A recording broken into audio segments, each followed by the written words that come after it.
네, 주 안에서 평안들 하셨습니까? 오늘 말씀은 계시록 9장 1절로 12절까지 다섯째 나팔 곧 대환란의 시작을 살펴보려고 합니다. 지난주 살펴본 첫째 나팔 재앙부터 넷째 나팔 재앙은 자연에 내려진 경고성 나팔 재앙이었습니다. 그러나 오늘 살펴볼 다섯째 나팔부터 나머지 재앙들은 자연이 아닌 사람에게 직접 가광할 만한 무서운 심판으로서 대환란의 시작을 우리에게 보여주고 있습니다.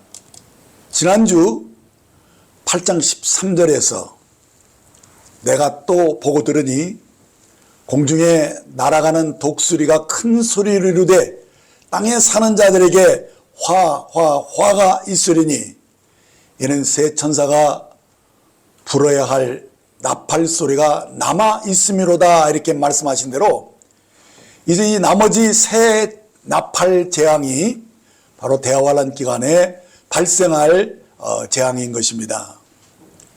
사람들은 이 대환란을 보통 7년 동안 계속되는 환란으로 알고 있습니다만, 성경은 7년을 반으로 나눠서 전 3년 반과 후 3년 반으로서 나눠서 말씀하고 있는 것을 보게 됩니다. 그래서 간혹 42달 혹은 1260일로 말씀된 것들을 여러분들이 보셨을 것입니다. 자, 이것은 어디에서 나온 것이냐? 다니엘이 예언했던 70일에 대한 이런 배경 지식이 우리에게 있어야 하므로 다니엘의 70일을 먼저 잠깐 살펴볼 것입니다. 다니엘서 9장 24절 27절을 보겠습니다. 자, 24절에 내 백성과 내 거룩한 성을 위하여 이른 이래를 기한으로 정하였나니 허물이 그치며 죄가 끝나며 죄악이 용서되며 영원한 의가 드러나며 환상과 애언이 응하며 또 지극히 거룩한 이가 기름 부음을 받으리라. 자, 여기 언급된 내 백성은 다니엘의 백성 곧 이스라엘을 가리키고요, 여기서 거룩한 성은 예루살렘을 말합니다. 그리고 여기서 이른 이래를 기한으로 정했다라고 했는데 한 이래를 7일이지만은 여기서는 7년을 보고 말씀한 것입니다. 자, 여기서 이렇게 지극히 거룩한 이가 오셔서 이루신 일들을 예언을 하고 있죠. 그리고 이어서 25절을 보시면 그러므로 너는 깨달아 할지니라 예루살렘을 중건하라는 영이 날 때부터 기름 부음을 받은 자 곧 왕이 일어나기까지 7이래와 62이래가 지날 것이요 그 곤란한 동안에 성이 중건되어 광장과 거리가 세워질 것이며 라고 예언하고 있습니다. 그리고 이어서 26절을 보면 62이래 후에 기름 부음을 받은 자가 끊어져 없어질 것이며 장차 한 왕의 백성이 와서 그 성읍과 성소를 무너뜨리려니와 그의 마지막은 홍수에 휩쓸린 것 될 것이며 또 끝까지 전쟁이 있으리니 황폐할 것이 작정되었습니다 라고 말씀하고 있습니다. 자, 여기 모든 예언의 중심에는 메시아가 있죠. 곧 그리스도가 나신 것과 하신 일, 특별히 이 십자가에 그가 못 박혀 죽으심으로써 이 메시아가 끊어지는 이런 것들이 예언되어 있음을 보게 됩니다. 그러면서 여기서 특이한 사건은 메시아가 죽으시고 곧 연이어서 성읍과 성소가 회파되어지는, 그러니까 AD 70년 타이터스 장군이 예루살렘을 점령하고 그 성전을 파괴시켜 버리는 것이 여기에 예언되어 있는 것입니다. 그리고 이제 27절이 이어서 나오는데 실제로는 26절과 27절에는 큰 간격이 있습니다. 일단 27절을 읽어보죠. 그가 장차 많은 사람들과 더불어 한 이레 동안의 언약을 굳게 맺고 그가 그 이레의 절반의 제사와 애물을 금지할 것이며 또 포악하여 가정한 것이 날개를 의지하여 설 것이며 또 이미 정한 종말까지 진노와 황폐하게 하는 자에게 쏟아지리라 하였느니라. 자, 여기서 우리는 한 왕이 한 이레 동안의 언약을 정하는 것을 보게 되고 그 이레 중간에 즉 3년 반 후에 제사와 애물을 금하고 또 자신의 우상을 성전에다가 세워놓고 이를 경배하도록 강요하는 것을 예언한 것을 보게 됩니다. 자, 근데 이것이 언제 일어나는 것이냐? 바로 이 70일의 끝에 일어난다는 거예요. 근데 지금 이 전체적인 그 70일의 예언을 보면은 언제부터 이것이 계산되어지냐면 예루살렘 성벽을 중건하라는 포교령이 내려지면서 이 70일회가 카운트되는 거예요. 근데 그게 언제냐면 바로 아닥스다 왕 20년부터 70일에 그 490년을 지금 다 이게 설정하고 있는 것이죠.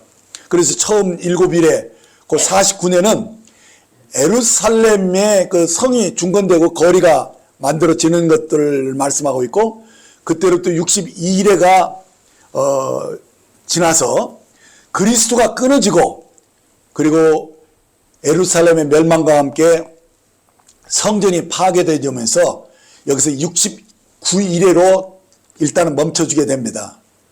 그러면서 이 69일의 이후로 마치 이스라엘이 역사 무대에서 사라져버린 것처럼 다시 말하면 유대인들이 전 세계에 다 뿔뿔이 흩어져서 예루살렘을 이제는 이방인들이 짓밟힌 태로 황폐하게 되어버릴 것이 작정되었다라고 예언이 되면서 그리고 나서 이제는 27절이 나오는 것이죠. 그러니까 26절과 27절 사이에는 기다란 역사 공백이 있었다는 겁니다. 근데 이 기간이 뭔 기간이냐? 바로 이방인들이 구원받는 이방인의 충만한 수가 차기까지 이스라엘의 시간은 멈춰져 있었던 것입니다. 그런데 이제 마지막이 되어서 마침내 27절에서 마지막 70일회가 작동되는 것입니다. 그때 무슨 일이 일어나는 것이냐? 바로 그때 한 불법의 사람이 나타나서 그가 곧 적그리스도죠. 그가 유대인과 더불어서 한 일에 곧 7년 동안 평화협정을 맺는다는 것입니다. 자, 그런데 그가 한 중반에 가서 3년 반 동안에 유대인과 좋은 우호관계를 맺다가 갑자기 그 마음이 바뀌어서 이제 성전에 자기 우상을 세워놓고 제사 못 드리고 하나님께 경배하지 못하게 하면서 대신 자기를 경배하게 하는 이런 아주 정말 가증한 그런 일들이 일어날 것들이 여기서 예언되어 있는데 바로 이때부터 유대인들을 학대하기 시작하면서 환란이 본격적인 환란이 시작되는 것으로 다니엘이 예언을 한 것입니다. 자, 그러므로 이 7년 중에서 전반기 3년 반은 실제로는 이 유대인에게 좋은 우호관계를 가졌기 때문에 환란이라고 할 수가 없고 이제 3년 반 후로 갑자기 이 적그리스도가 이제 자기를 숭배하게 하면서 유대인들을 학대하기 때문에 여기서부터 대환란이 시작되었다라고 볼 수 있는 것입니다. 이것이 마태복음 24장 14절 15절에서 이렇게 말씀합니다. 이 천국 복음이 모든 민족에게 증언되기 위하여 온 세상에 전파되리니 그제야 끝이 오리라. 그러므로 너희가 선지자 다니엘이 말한 바 멸망에 가증한 것이 거룩한 것을 선 것을 보거든 읽는 자는 깨달을진저라고 한 이 기록을 보게 되면 이 세상 끝이 언제이냐? 그것을 어떻게 알 수 있느냐? 그것은 바로 다니엘이 말한 대로 이 7년 중 3년 반이 지나서 멸망에 가증한 것이 이 성전에 거룩한 것에 세워져서 적그리스도가 자기를 경배하도록 하는 이 가증한 일이 벌어지는 그 때를 우리로 하여금 인식하게 하셨다는 것입니다. 그래서 마태복음 24장 21절 22절에 이렇게 말합니다. 이는 그때 큰 환란이 있겠습니다. 창세로부터 지금까지 이런 환란이 없었고 후에도 없으리라. 그 날들을 감하지 아니하면 모든 육체가 구원을 얻지 못할 것이나 그러나 택하신 자들을 위하여 그날을 감하시리라 라고 주님이 친히 말씀하신 것을 보게 됩니다. 그러니까 성경이 말하는 이 큰 환란은 7년의 중반에 곧 3년 반 동안에 일어나는 것입니다. 그래서 이때 일어날 일들을 계시록 12장에서 미리 우리가 살펴볼 필요가 있습니다. 12장 5절 6절을 보면 여자가 아들을 낳으니 이는 장차 철장으로 만국을 다스릴 남자라. 그 아이를 하나님 앞과 그 보좌 앞으로 올려가더라. 그 여자가 광야로 도망하며 거기서 1260일 동안 그를 양육하기 위하여 하나님께서 예비한 곳에 있더라 라고 말씀하고 있죠. 여기도 1260일을 그러니까 3년 반에 해당하는 그 날짜인데 이 사내 아이가 휴거된 그 이후로 이 3년 반 동안에 이 여자가 광야에서 이렇게 숨어 있는 이것을 말씀하고 있는데 그 기간이 바로 대환란 기간이라는 것입니다. 그러니까 그 기간 동안에 적그리스도가 성전에다 자신의 신상을 세워놓고 이제 경배를 강요하고 그때 짐승의 표를 받게 하는 그런 험한 그런 환란이 일어나는 것입니다. 자, 그런데 12장 7절부터 13절까지 이 말씀을 우리가 보게 되면 그 기간이 정확하게 나타납니다. 그게 뭐냐? 하늘에 전쟁이 일어나서 그 용과 그의 천사들이 지금 하늘에서 있을 곳을 얻지 못하고 땅으로 내쫓기면서, 그러니까 이 용이 이 땅에 있을 곳이 없어서 땅에 내려옴으로써 환란이 시작된다는 것입니다. 그동안에 그 여인은 광야로 이렇게 피해 있고 온 세상에 이제는 큰 환란이 시작되는 것을 말씀하고 있는 것이죠. 12장 14절도 보면 좋겠습니다. 그 여자가 큰 독수리의 두 날개를 받아 광야 자기 곳으로 날아가 거기서 그 뱀의 낯을 피하여 한 때와 두 때와 반 때를 양육받음에라고 말씀하신 걸 보면 여기서 이 3년 반을 나눠서 한 때, 두 때와 반 때 이렇게 나누는 건데 이 3년 반이 바로 이렇게 교회가 이 환란 중에 이렇게 보호를 받고 또 연단받는 것들이 나타나고 세상은 온통 정말 이 적그리스도가 이제는 모든 패권을 그가 잡기 위해서 666 이 인을 받도록 강요하는 그때가 되었다는 것입니다. 그래서 이렇게 사탄이 땅으로 내쫓기는 그 3년 반 동안이 대환란 기간인 것을 성경이 말씀하고 있는 것입니다. 자, 이런 배경 지식을 가지고 오늘 이 다섯째 나팔을 살펴보아야 한다는 것입니다. 이제 오늘 이제 본문의 말씀 계시록 9장 1절 2절을 봅니다. 닷새 천사가 나팔을 불매 내가 보니 하늘에서 땅에 떨어진 별 하나가 있는데 그가 무저갱 열쇠를 받았더라. 그가 무저갱을 여니 그 구멍에서 큰 화덕의 연기 같은 연기가 올라오매 해와 공기가 그 구멍의 연기로 말미암아 어두워지며 라고 말씀합니다. 자, 여기 하늘에서 땅에 떨어진 별이 나오는데 이게 뭐냐? 바로 하늘에서 쫓겨난 사탄을 가리키는 것입니다.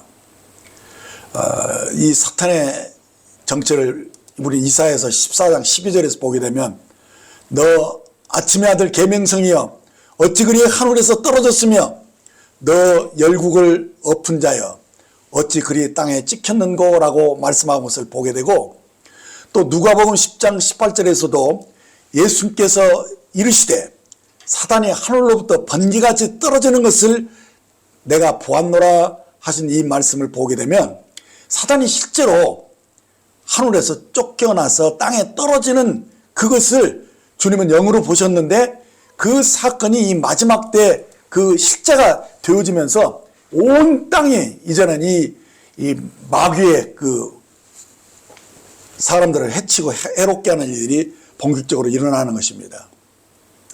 그래서 계시록 12장에서 말씀한 바대로 이 산의 아이가 공중에 휴거되어지는 그 순간부터 땅은 이 공중권세를 잡았던 이 마귀가 땅에서 막 이 땅에 내려와 가지고 결국 이 땅을 괴롭히는 그런 장면들이 겹치는 것입니다. 이렇게. 그래서 계시록 12장 12절을 우리가 보면 그러므로 하늘과 그 가운데 거하는 자들은 즐거워하라. 그러나 땅과 바다는 화 있을진저. 이는 마귀가 자기의 때가 얼마 남지 않은 줄을 알므로 크게 분내어 너에게 내려갔습니다 하더라. 자, 이렇게 마귀가 하늘에서 땅에 쫓겨나게 되죠. 그러면서 그 땅에 막 분을 품고 사람을 괴롭히는 것입니다. 그래서 땅과 바다에 화가 있게 되는 거예요. 왜? 그가 공중권세를 잡은 그가 이제 교회에서 이기는 자들이 나타나서 공중이 휴거되어 버리잖아요. 그러니까 공중으로 이기는 자들이 올라가기 때문에, 이 산의 아이가 올라가기 때문에 거기서 있을 곳을 얻지 못하고 쫓겨났던 거거든요.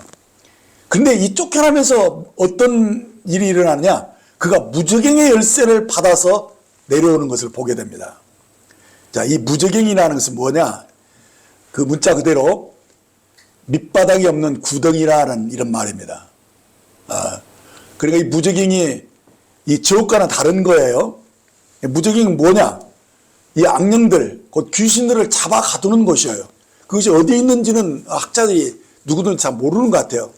그런데 이 어떤 이 공중에 어디에 있는지는 뭐 알 수 없지만, 하여튼 이 무저갱이 열리면서 여기서 어떤 일이 일어납니까? 바로 거기에서 황충들이 막 이렇게 연기가 피어나는 것처럼 해서 거기서 풀려나는 장면들이 여기에 묘사되어 있어요. 그리고 본래는 이 무저갱을 선한 천사가 딱 관장하고 있는데, 그가 땅으로 쫓겨나면서 일시적으로 마귀가 그 열쇠를 가지고 그것을 열어 제쳐버리니까 거기에서 이 황충들이 무저갱에서 풀려나는 장면들이 이 대재앙의 시작으로 나타나는 것입니다. 그래서 이 재앙은 정말 우리가 상상을 초월할 만큼 아주 무섭고 가혹한 재앙입니다. 그러니까 앞에 있었던 6째 인을 뗄 때 그 임했던 그 재앙은, 그러니까 7년 중에서 3년 반 앞에 있었던 것이죠. 그건 이렇게 좀 약했어요.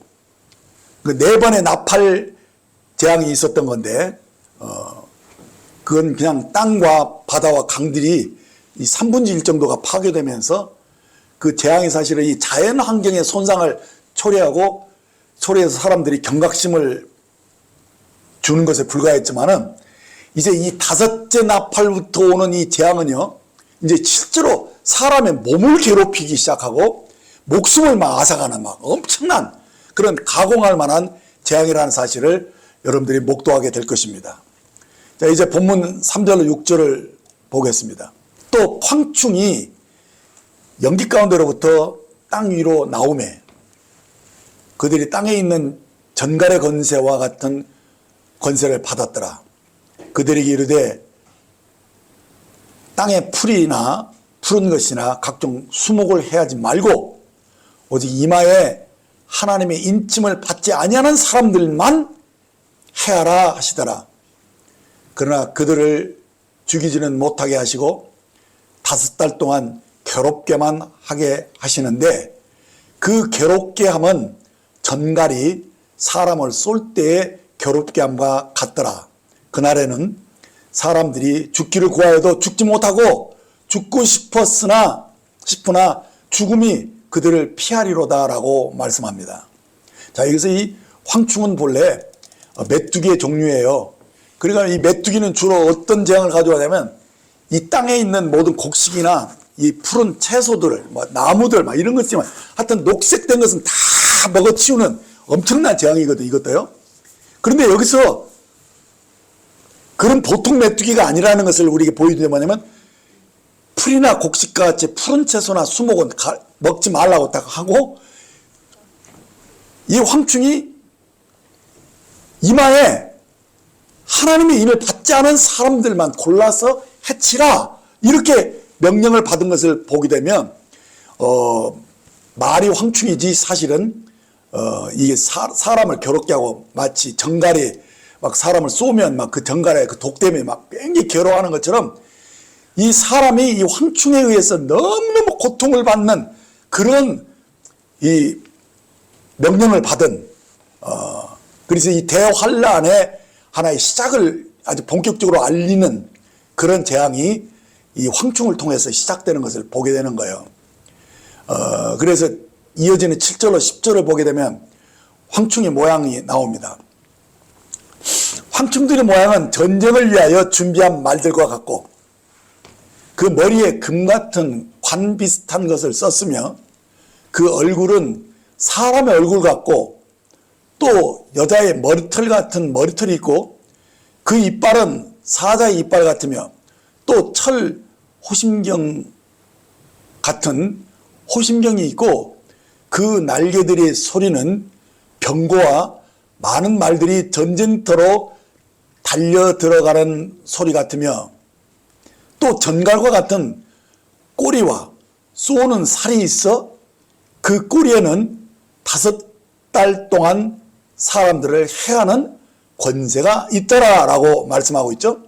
그러니까 이것이 보통 황충이 아니라는 거예요. 이 황충은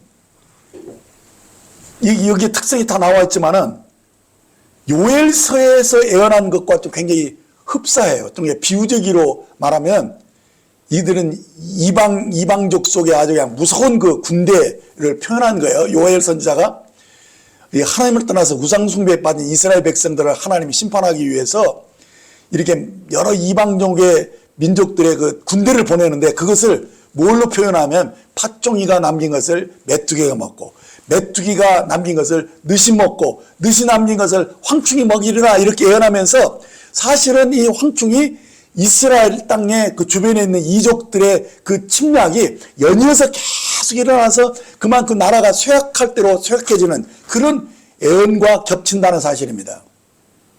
그리고 이 계시록에서 나와 있는 이 황충은 실제로는 이스라엘을 괴롭게 하는 군대를 얘기하는 거예요, 사실은. 자, 요엘서 1장 6절에도 보면, 다른 한 민족이 내 땅에 올라왔음이로라.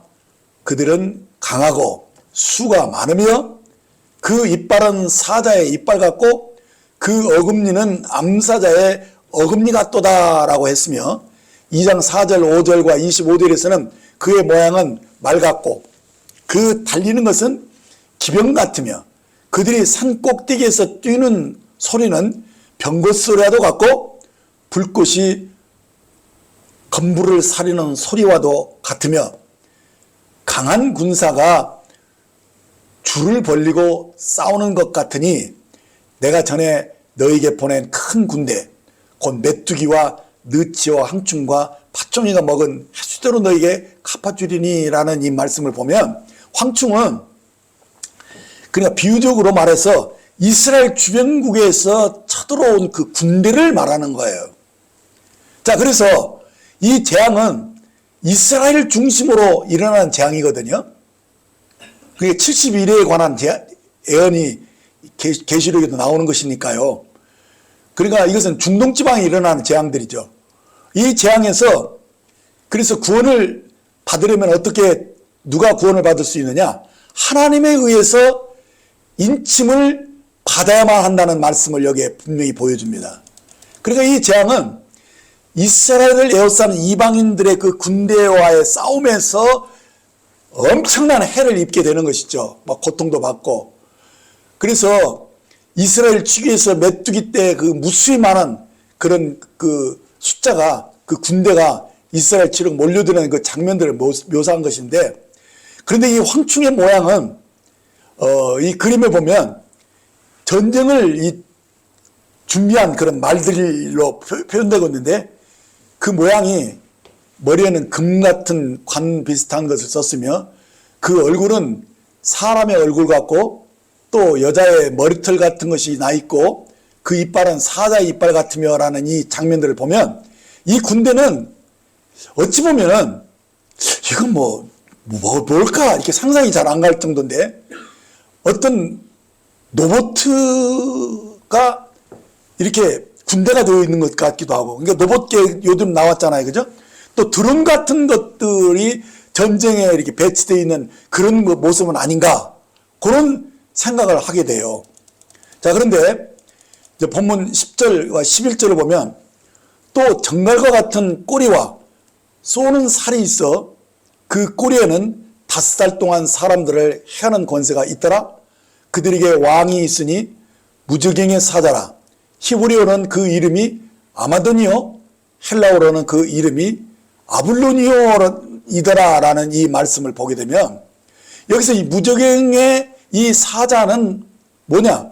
무저갱부터 나오는 이 짐승을 가리키는데 곧 적그리스도를 말하는 거예요. 그래서 그 이름을 히브리어는 아마돈이라고 하고, 또 그 뜻이 뭐냐면 멸망이라는 뜻이에요.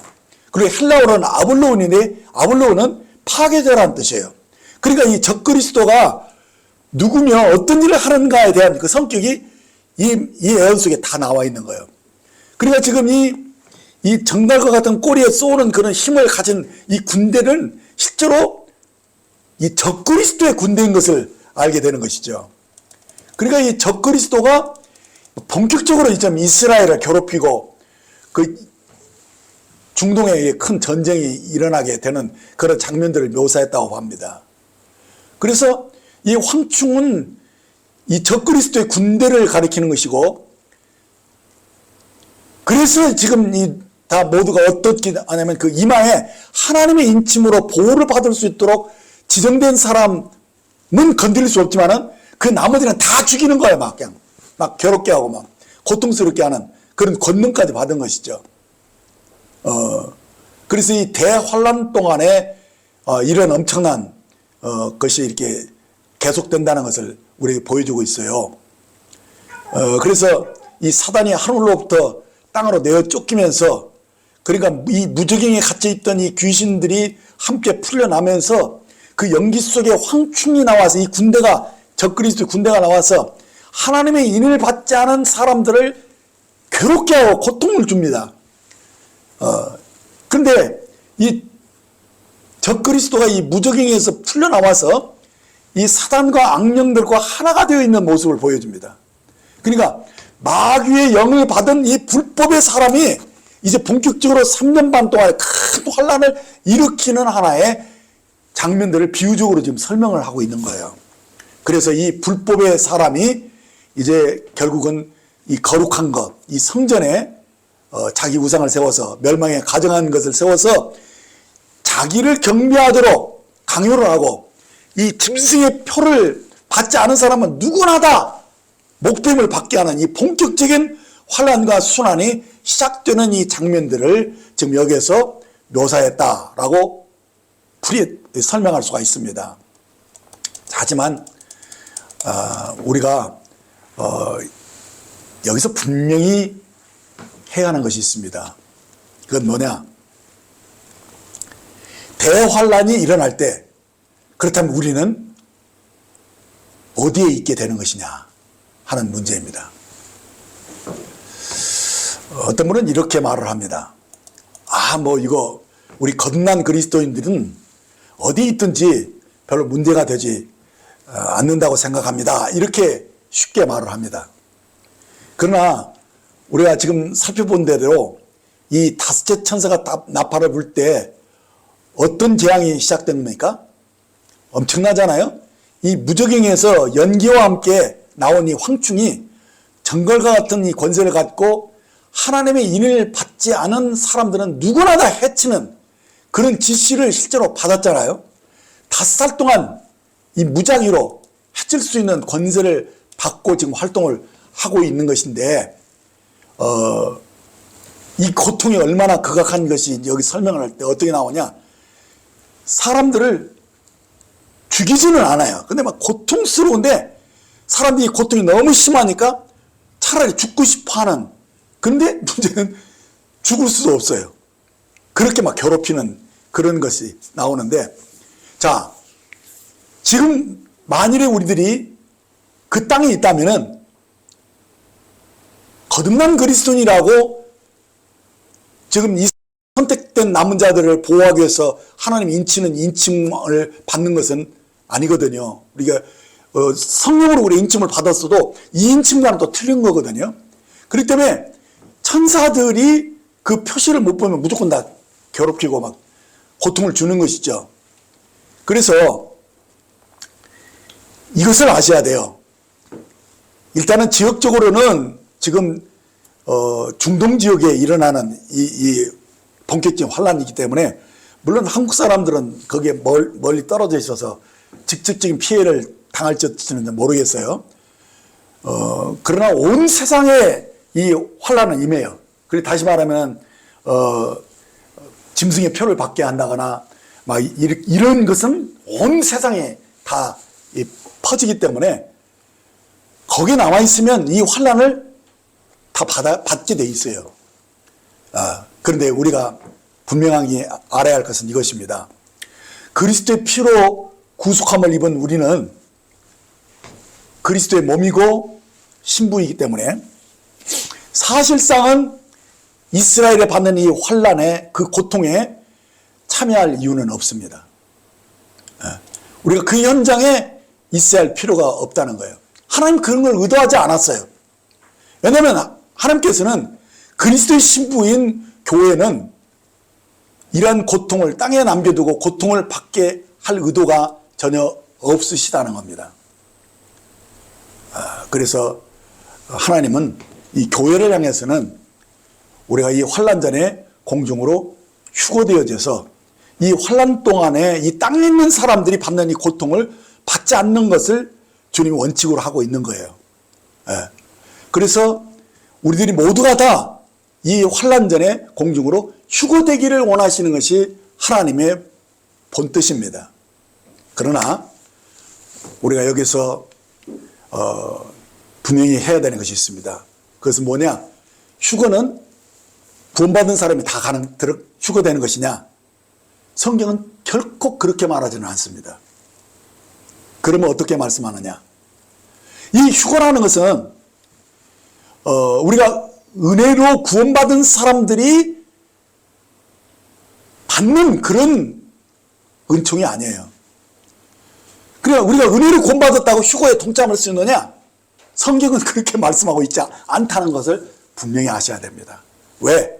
휴거는 우리 몸이 구속을 받는 것과 관계가 있는 거예요. 그러니까 우리 몸이 지금 공중으로 끌어올려서 공중으로 올라가서 거기서 주님을 영접하게 하는 것이 휴거인데, 몸이 구속을 받지 않은 사람이, 다시 말하면 몸이 변해서 그 영광스러운 몸으로 변화받지 않는 사람이 공중으로 휴거될 수 있을까요? 그건 불가능한 일이에요.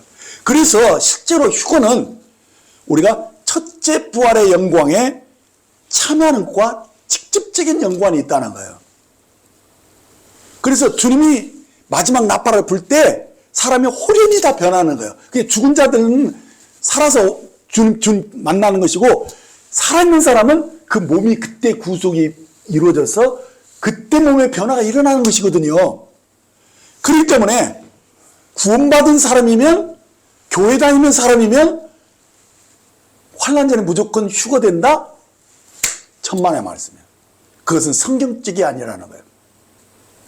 구원은 은혜로 받지만은 이것은 우리들이 상속 상속자의 유업을 받는 것이기 때문에 그가 거듭났을지라도 어린아이 상태에 있어서는 상속자의 권리를 주장할 수가 없다는 것입니다.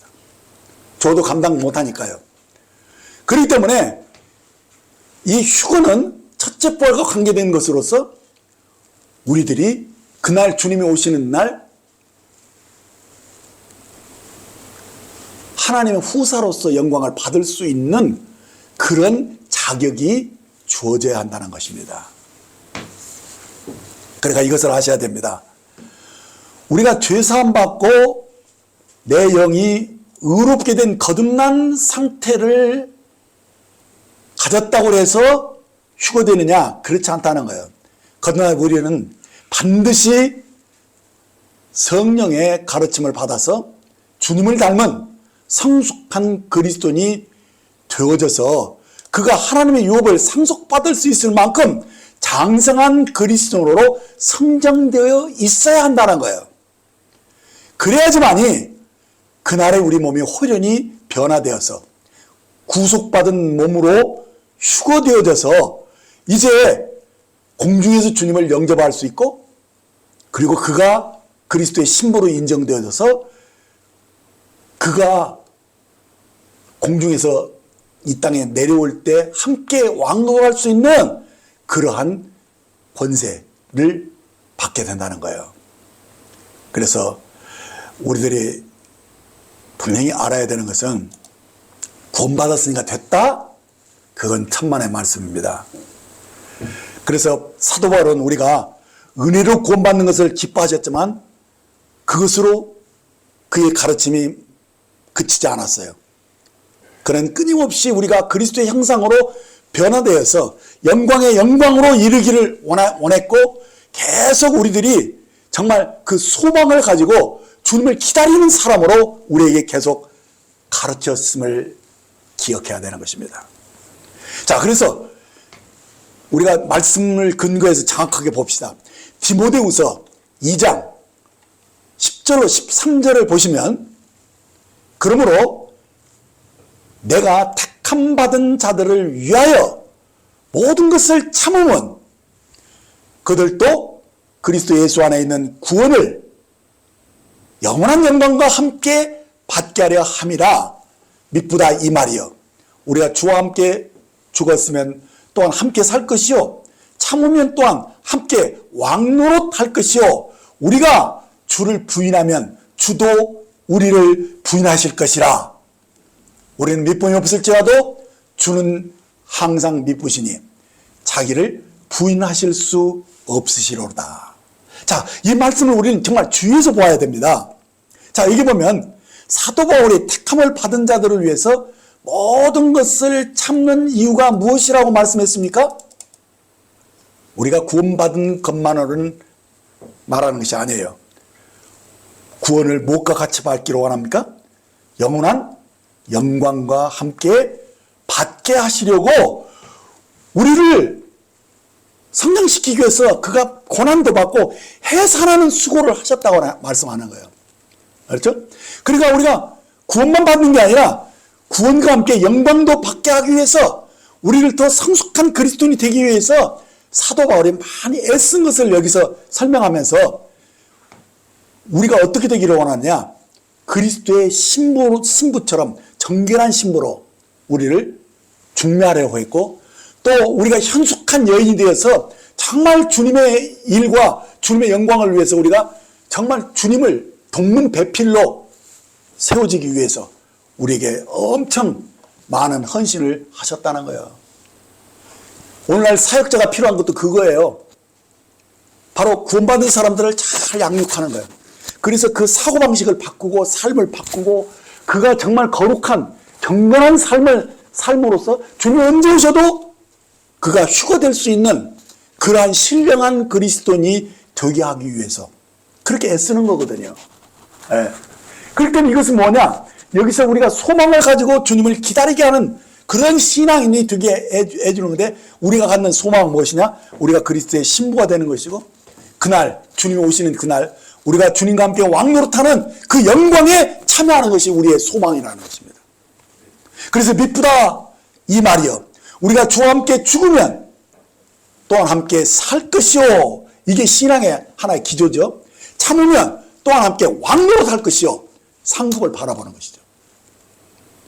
그렇게 말씀하신 거예요. 그래서 우리가 지금 주님과 함께 복음을 위해서, 주와 복음을 위해서 기쁘게 고난에 동참하는 삶을 사셔야 하는 이유가 여기에 있는 것이죠.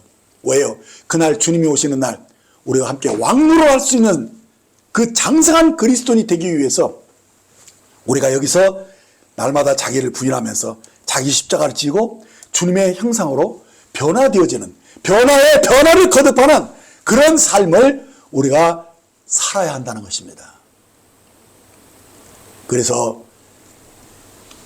사람들이 엉뚱하게도 이 환난 날에 우리가 보호를 받으려면 이스라엘이 그 남은 자들이 하나님의 인을 받은 것처럼 지금도 하나님 인침을 받아야 된다, 이런 거짓 가르침들이 많아요. 성령의 인침은 그것과 달라요. 이건 천사들이 주는 인침이거든요. 그게 아니고 우리가 거듭난 사람이면 어떻게 됩니까? 이제 주님의 장성한 분량에까지 우리가 자라나야 되는 거예요. 이스라엘을 대하는 주님의 방법과 교회를 대하는 하나님의 경륜이 다르다는 거예요.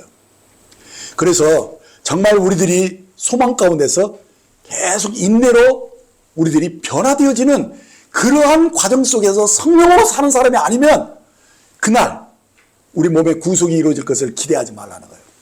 휴거가 일어날 수 없다는 게, 그런 사람들은 아직도 육신적이고 세상에 속해서 세상의 것을 쫓아가면서 우리 생각이나 사고방식이 바뀌지 않고 세상 사람과 다를 것이 없는 그런 사람들은 휴거될 수 없다는 거예요. 우리 몸이 영화롭게 변화되어지는 것이 휴거와 관계 있는 것이기 때문에 주님 우리를 공중으로 데려가시려면은 우리가 여기서 이 땅에서 기름 부음을 준비해야 되는 거야. 기름을 준비하고 정결한 신부로서 우리가 끼고 있어야 되고 성령으로 빛의 자녀로 살아야만 한다는 거예요. 그래서 우리가 계시록을 공부하는 이유도 다 거기에 있는 거예요. 애언이 어떻고 이런 호기심 때문에 성경을 공부하는 거 아니에요. 바로 이것을, 이런 말씀들을 정확히 알아야지만이 내가 어떻게 준비하고 아직도 주를 알지 못한 사람이 어떻게 말씀을 전해야 될 것인가에 대한 경각심을 우리가 갖기 위한 것이잖아요. 그래서 오늘 말씀도 여러분들이, 그래서 우리가 함께 연구하는 거예요. 오늘 말씀에서 제가 알려드리고 싶은 것은 그거예요. 우리가 언제 대화환란이 시작되는가, 이것을 우리들이 정확히 알아야 되고, 그래야 사람들에게 얘기할 수 있거든요. 또 그로 인해서 무슨 일이 발생할 것인가를 우리가 알고 있어야지 사람들이 경고를 하는 거예요. 그래서 만일에 안 믿어도 그때 그 소리를 들었던 사람이 그런 일들이 일어날 때 회개할 수 있거든요. 돌이켜서 구원받을 수도 있고 또 순교를 각오하기까지도 이렇게 해서 정말 망하지 않는 사람들을 만들 수 있기 때문에, 그래서 우리가 이 계시를 공부하는 거예요. 자, 그래서 지금 이 대환란의 시작은 뭐냐? 이기는 자들이 휴거되어서 공중으로 올라가기 때문에, 산의 아이들이 공중에 올라가기 때문에 거기에 있을 수가 없었어요. 공중무새를 잡은 마귀가 땅으로 쫓겨나면서 환란이 시작된다는 거. 그것을 여러분들이 정확히 파악을 해야 되고, 내려와서 이것이 무적행에서 풀려나는 이런 세력들과 이렇게 해서 합쳐서 결국 북쪽의 사람들이 그때 확실하게 나타나는 거예요. 그래서 이 북쪽의 사람이 결국은 어떻게 됩니까? 자기 신상을 세워서 666 짐승의 표를 받게 하고 막 이 사람들을 막 잡아 가두고 목뱀을 받게 하고 무서운 환란이 시작된다는 것을 사람들에게 알려야 되는 거예요. 그래서 거기서 구원받을 수 있는 길은 이제 순교밖에 없잖아요.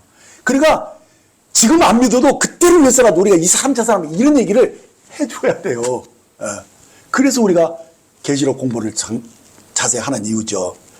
그래서 이 무적행에서 나오는 이 황충의 군대가 사람들을 괴롭히는 거예요. 5달 동안 사람들을 막 괴롭히고 막 고통을 주면서 죽고 싶어도 죽지도 못하게 하는데, 왜 그럽니까?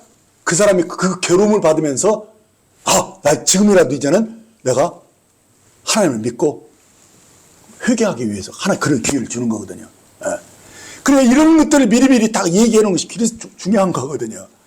자, 그래서 이 대환란이 시작됐다는 사실을 사람들이 인식을 하기 위해서 우리가 그 시기를 정확하게 이 얘기도 해주고 그때 어떤 일이 일어날 것인가를 알려주면서 경고해 주는 거예요. 지금. 예. 그래서 마지막 이 새 나팔, 이 세 가지 재앙이 대환란을 구성하는 것인데 이 첫 번째 재앙은 5째 나팔이고 이 둘째 재앙은 6째 나팔인 것입니다. 이 마지막 재앙은 7째 나팔이 이제 7 대접이 함께 쏟아지는 것입니다. 그래서 이 세 재앙이 화가 이 세 재앙으로 이렇게 나눠서 선포되고 있던 것이죠. 그래서 계시록 9장 12절에 보면 첫째 화는 지나갔으나 보라 아직도 이후에 화 둘이 있으리라 라고 말씀하고 있는 거예요. 그래서 오늘 시간 관계상 여기까지만 살펴보고요. 6째 나팔은 이제 다음 시간에 우리가 계속 살펴볼 거예요.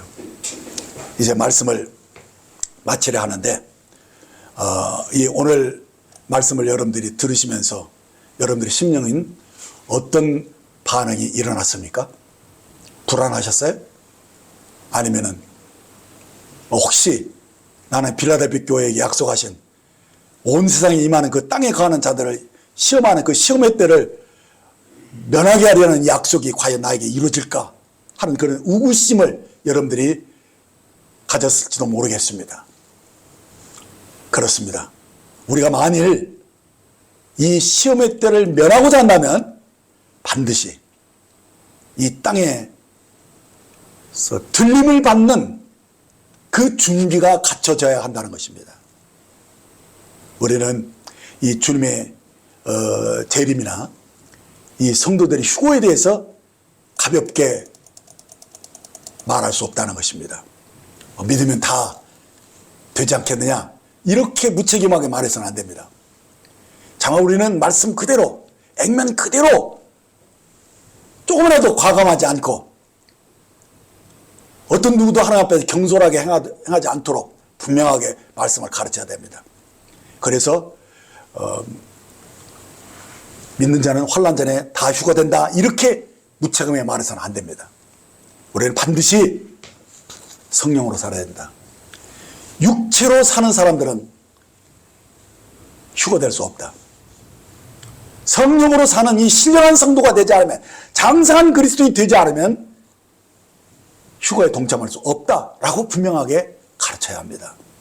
갈라디아서 6장 8절에 보시면 자기 육체를 위하여 심는 자는 육체로부터 썩어질 것을 거두고 성령을 위하여 심는 자는 성령으로부터 영생을 거두리라 라고 말씀하셨습니다. 그렇습니다. 날마다 바로 성령으로 사는 것이 이렇게 중요하다는 것입니다. 성령으로 산다는 말은 무엇이냐? 자기를 부인한다는 거예요. 곧 혼에서 일어나는, 욕심에서 일어나는 이기적인 그 생각을 다 거절하는 거예요. 자기 몸을 복종시키는 그렇게 살지 않으려고. 그것이 성령으로 사는 사람의 모습인 것이죠. 그래서 절대로 말씀을 타협하지 않고 주님의 일을 배반하지 않겠다라는 그러한 각오를 가지고 깨어서 주님과 동행하는 거예요. 주님이 좌로 가면 나도 좌로 가고, 주님이 하라면 하고 하지 말라면 하지 않는 그러한 삶을 실제적으로 사는 사람이 이제 주님이 위에서 오라 하실 때 우리가 같이 올라갈 수 있는 것이지, 주님과 동행하지 않고 지 마음대로 살면서 휴거되리라고 생각하는 것은 너무 엉뚱하다는 것입니다. 그래서 이게 우리가 소망 중에 산다는 것은 바로 휴거를 바라보는 거예요. 그날 우리가 몸의 구속이 이루어질 것을 바라보면서 지금 날마다 변화되는 그런 성령의 사람으로 사는 것, 이것이 우리가 말세를 준비하는 삶으로서, 우리가 거룩한 신부로서, 정결한 신부로서 현숙한 여인이 되어가는 이 과정 속에 있다는 사실을 여러분이 확신할 수 있어야 되는 거예요.